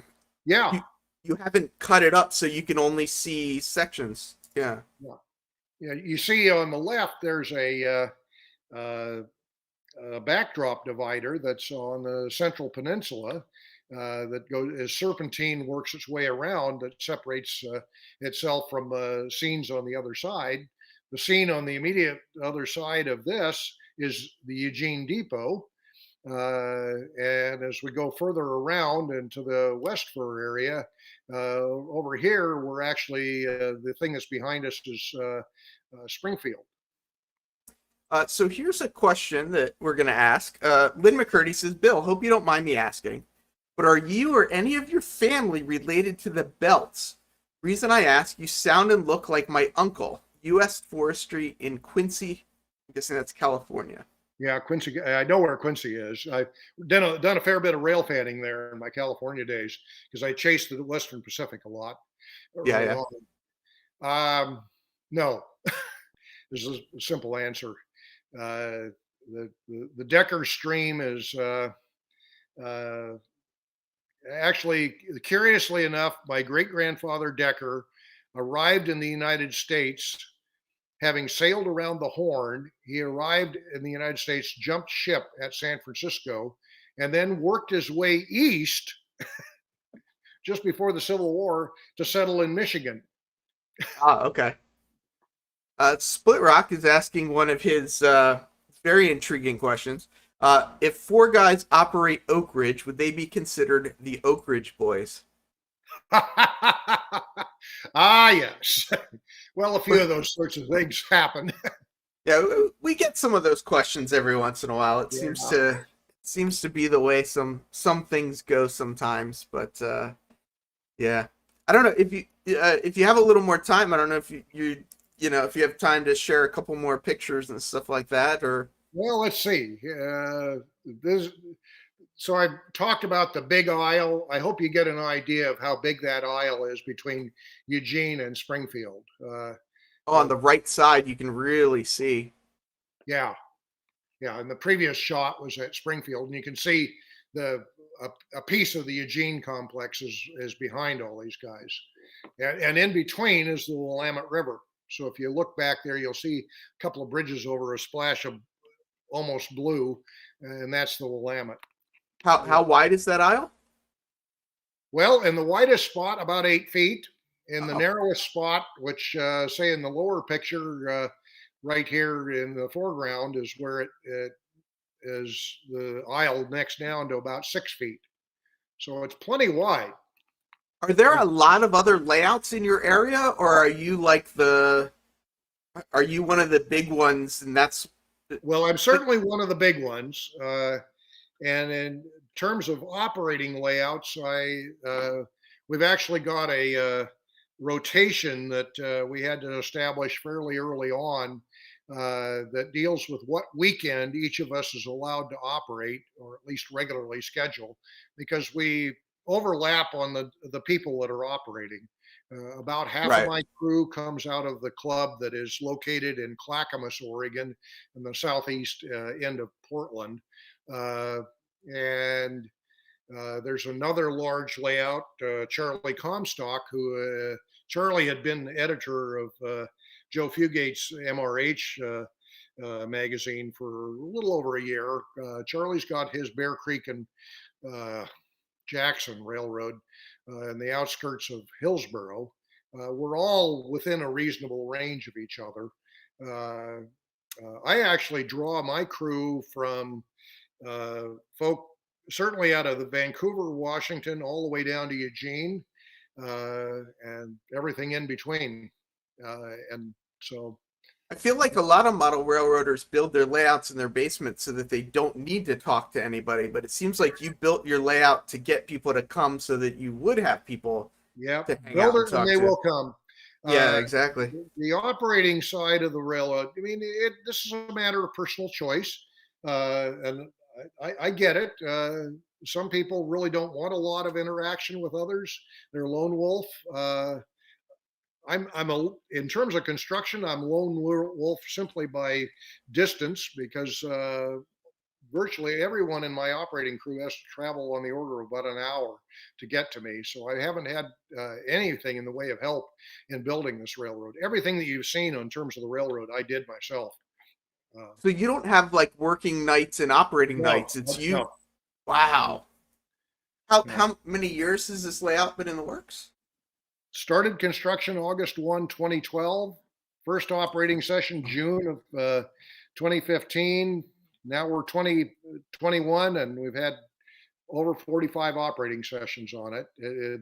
Generally speaking, we're talking monthly operating sessions. I lose because Okay, monthly, yeah.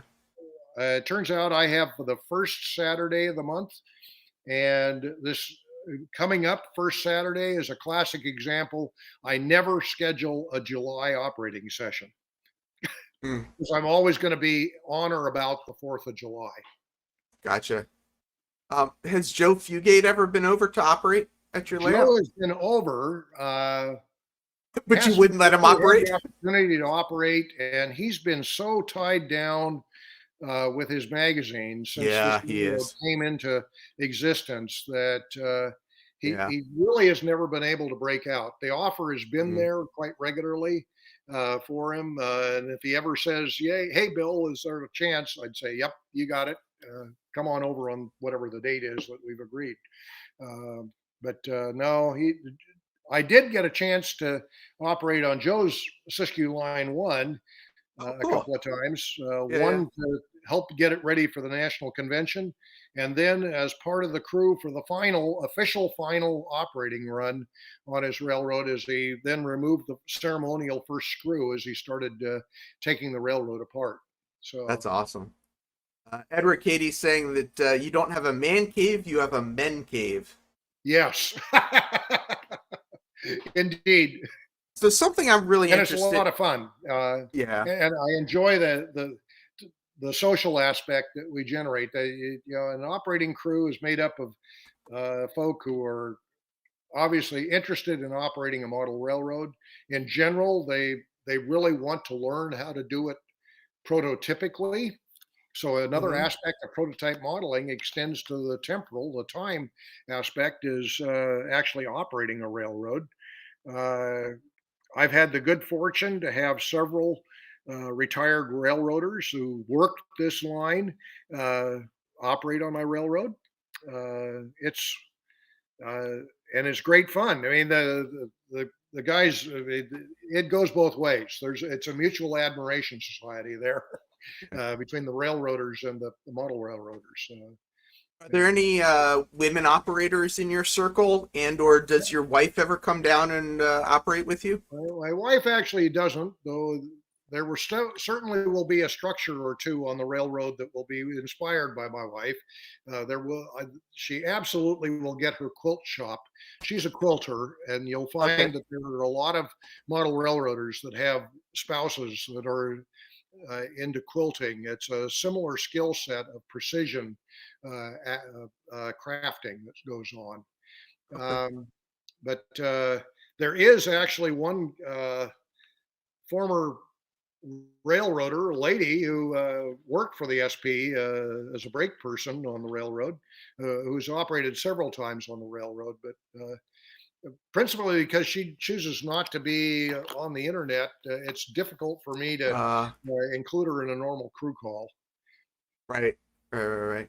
Yeah, we're definitely seeing in the YouTube world more and more women getting involved. So it's it's always good because they have a different perspective on things for sure. Yeah, yeah. Uh, Although Heather comes at it with an absolute railroader perspective, so uh, there's no question about how it is that she's doing it. She's fits right in, and if anything, is stricter about it. I mean, obviously, real railroader practices is what she employs. So one thing that's particularly interesting to me, and we'll see how many people I lose when I get into this conversation, but I'm big on the electronic side of things, And if Hmm. I'm not mistaken, I saw it looked like a dispatcher station or some sort of. Ah, yes, that's towards the end of this survey. Oh, Let okay, me okay, yeah. uh, get I just think there. it's There really it is. the size of your layout must take a lot of coordination, not just like during the operation, during an operating session, but also just in how you wire it leading up to being able to operate it. And I was Yeah. wondering if you can talk a little bit through some of those pieces Okay. and Let's parts. let's start with the wiring side of it. I had the either the misfortune or good fortune. I personally think it's good fortune that my final decade of living in the Bay Area, I finally accepted the invitation from guys notably out of the Silicon Valley lines that you Yep. noted previously. We're holding something they call DCC lunch every Friday lunchtime. Oh yeah, I heard about it. Yeah. And in fact, I know both of us know Dave Falkenberg. Yep. Dave is a regular on that group. And I indeed, believe John Abaticola shows up to yeah. that a bunch as well. Yeah. So I did not know John before I left the Bay Area. Okay. He's a more recent addition to that crew. But the final decade there, so we're talking of the 20 aughts, because I retired in 2010. Uh, that I met with those guys weekly.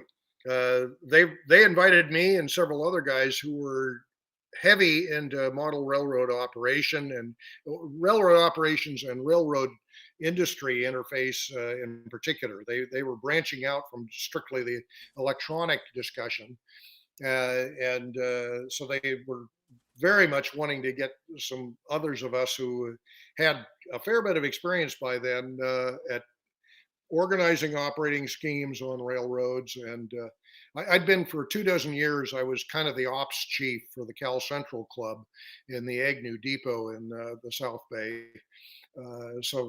I had a reputation already, but either good or bad, I don't know, but it was enough that they wanted me to join them. The net result of that is that a lot of things that they knew electronically rubbed off on me by Yeah. osmosis or something. But one key thing was indeed finally the choice to go with NCE. The guys involved in that, one of them continues to run the NCE chat list on Groups.io. Another one of them is the one who actually sorted out the problem with NCE radio, which Oh. up until about 2000 had a kind of a poor performance. It turned out that there was a change had been made in the production chip between the prototype chip that was used to design the radio system for NCE and the production chip, and literally probably they didn't quite get the memo at NCE. Didn't understand the significance of it. When Mark figured it out, it was a simple change to add a resistor into the system, and the net Mm. result is that NCE radio became rock solid. It's really probably the best of the radio Oh. on. Certainly there are none better, but there may be a couple that equal it. But it is Well, certainly rock solid. if we want to, if you're gonna start throwing out things like NC's the best, I'm gonna, No, I know that people. I recognize that Digitrax has tremendous market penetration, but their new stuff is significantly, well, it's a lot better. Uh, no, and NCE is in it's need of a generation change here, just as Digi has gone through, and there right. are others as well. But for me at the time, it made the most sense and the the form factor of the throttles worked really well for me. And we've already talked about the how hard over I am about potentiometer throttles. So it just all of that fit. But one of the results of all of that was that uh, I understood what sound wiring practices were, and I employed them on this railroad.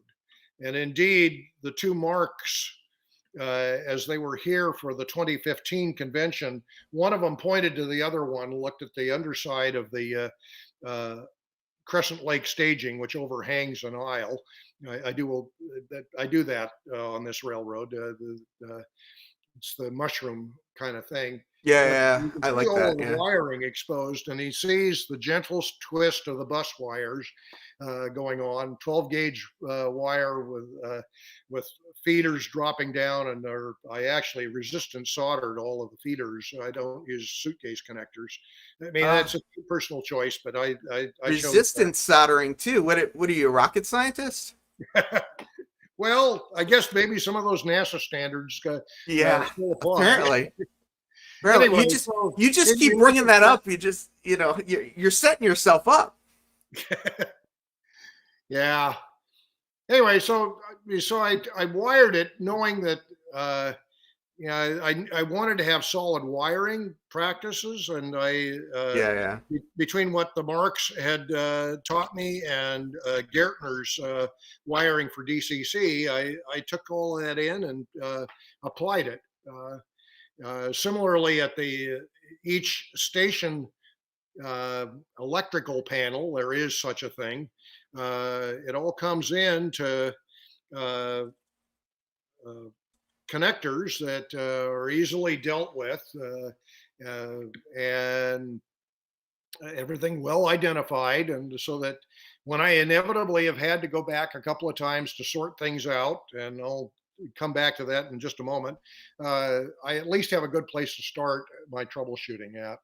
Yeah. The thing I was going to come back on is that double slip project in Yeah. Eugene included having to chase down what turned out to be shorted frog wires out of the Pico frogs, the electro frogs or unifrogs, were shorting on the jumper wires underneath. There were 3 bare wires in close proximity, and it was easy for in installation to have the frog wire contact one of the jumper wires and create a dead short. And I had 2 of those out Ooh, of that 10 must have been hard to jobs. have when you had the two to track It both. is Yeah. really tough to find. Yeah. So Yeah. So I want to get back to this. It looks like you kind of got a post-it note CTC system going on here. okay, well, it's what's there is that's actually a steel panel on top applied to a plywood backing that has the track schematic on it. Yep. There are plastic strips that have magnets on the backside. So now we have a magnet board able to use a magnet indicator that we can move along on the track plan. And the guys have simply Ah, gotcha. found it convenient to use post-its on top of those uh, plastic markers for the trains to briefly note the details of the train. So you get the lead locomotive number and the usually the train symbol and the crew. Hmm.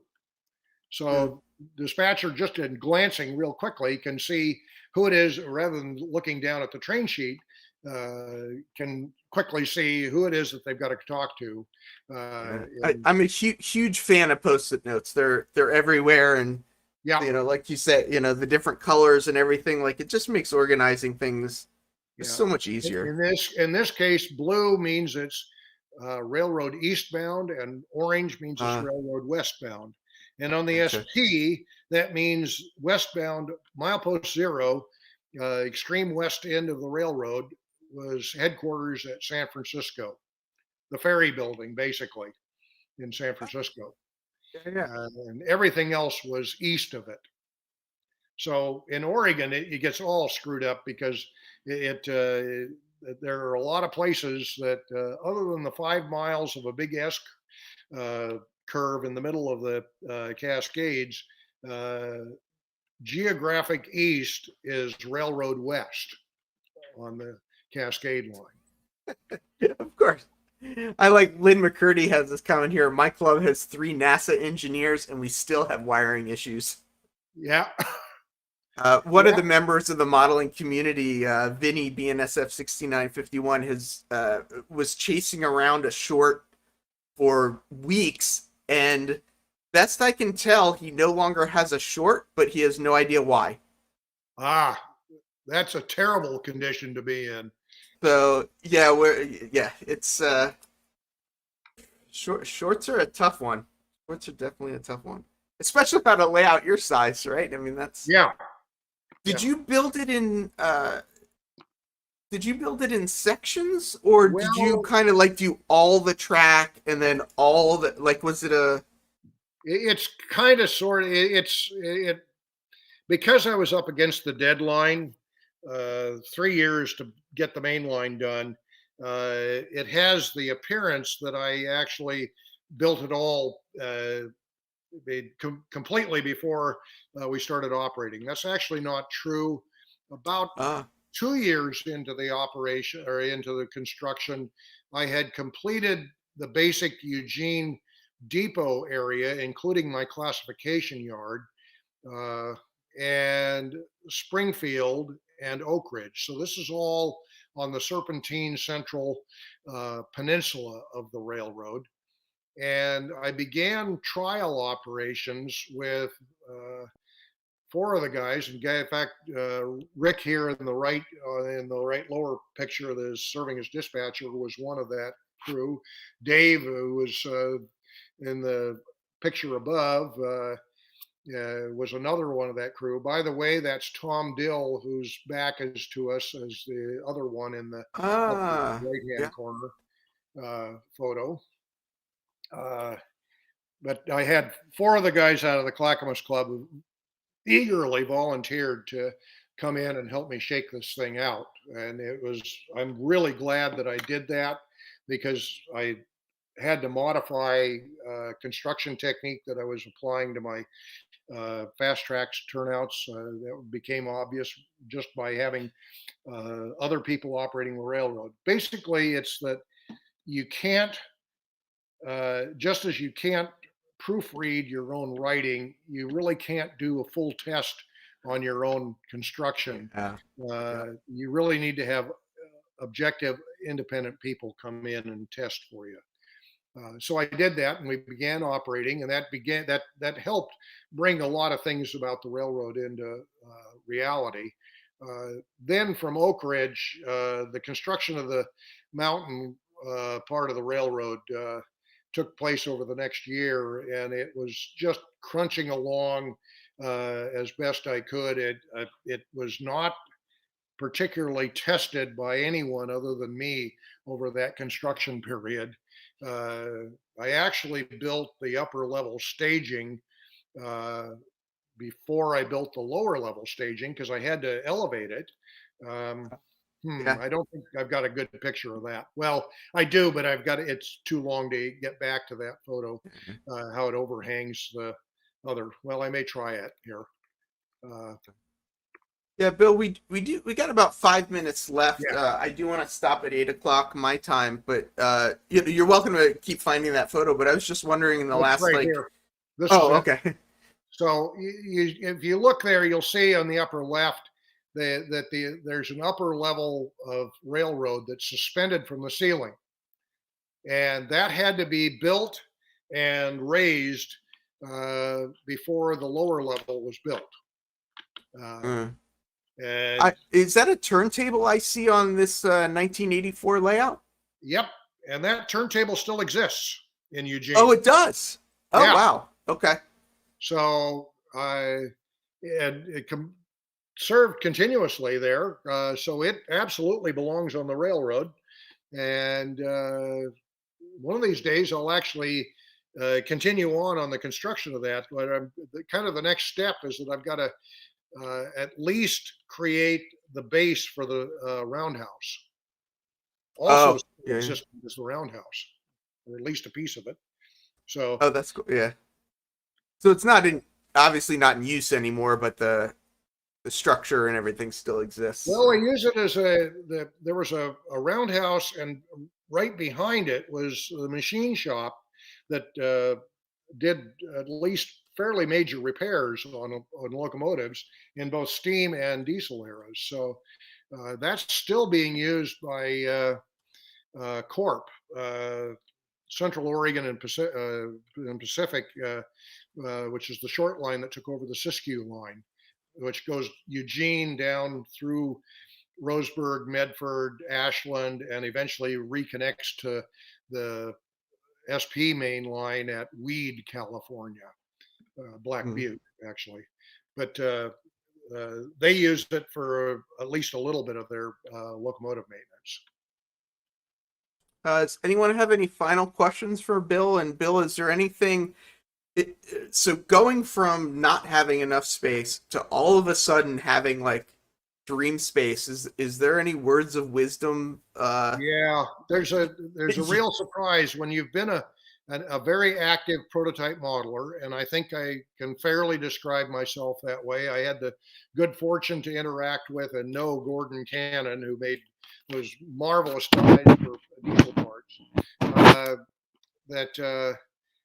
Going from that to now starting into layout construction on a large layout, you suddenly have to put 100%, 110%, as they put it, into getting that layout built, especially when you're up against the timeline, as I was. I'm only now, almost 10 years into construction, getting to a point where I can finally sit back and contemplate actually doing model work with rolling stock and locomotives that I've otherwise had to put off during the primary construction of the railroad. I have built structures, but as needed, but the rolling stock modeling that always captured my interest and had for 40 plus years has had to be put in the back burner. And so there's a surprise for you guys if you want to tackle a big railroad, you're going to end up that way, and you're going to end up having to do checkbook modeling, as I say. Those Athearn ready to rolls are important to that.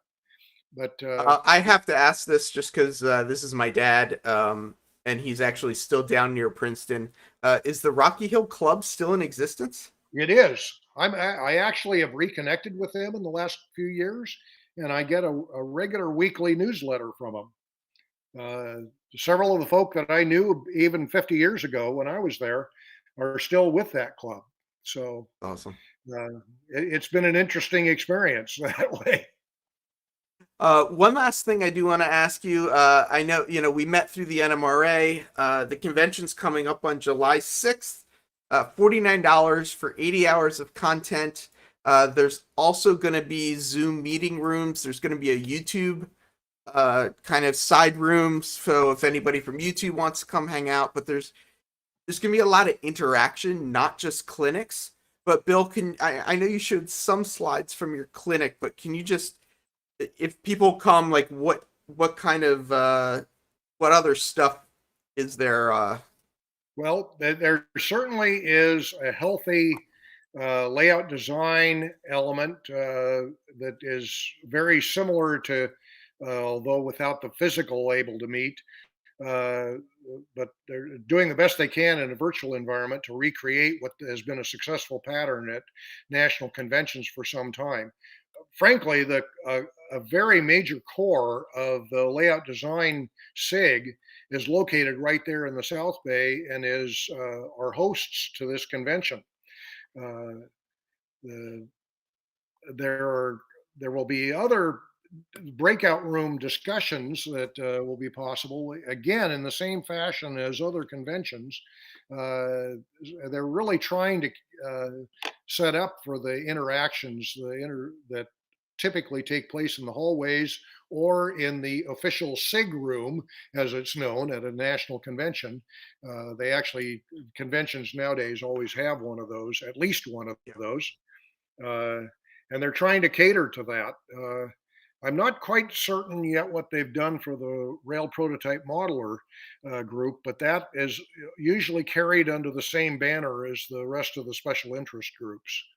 I know all of this because I was actually ultimately drafted to be the special interest group local chair for the Portland convention. That's after already wearing the hats for LD SIG and OPSIG. So Yeah, I do know they have an LDSig and an OpSig breakout room. I don't know about the other group, but there Right. are a lot of different breakout rooms. So even if you just wanted to talk about whatever you want to talk about, you can, Yeah, I think they're Um, trying to make it possible. yeah, yeah, absolutely. Bill, I can't thank you enough for being here. I will definitely see you next week over at the convention. Right. Hopefully, we'll see some other people there as well. But I can't thank you enough for sharing your model railroading hobby and your layout with us. And thanks so It's been a much. lot of fun, quite a journey. Absolutely. Thank you. Yeah.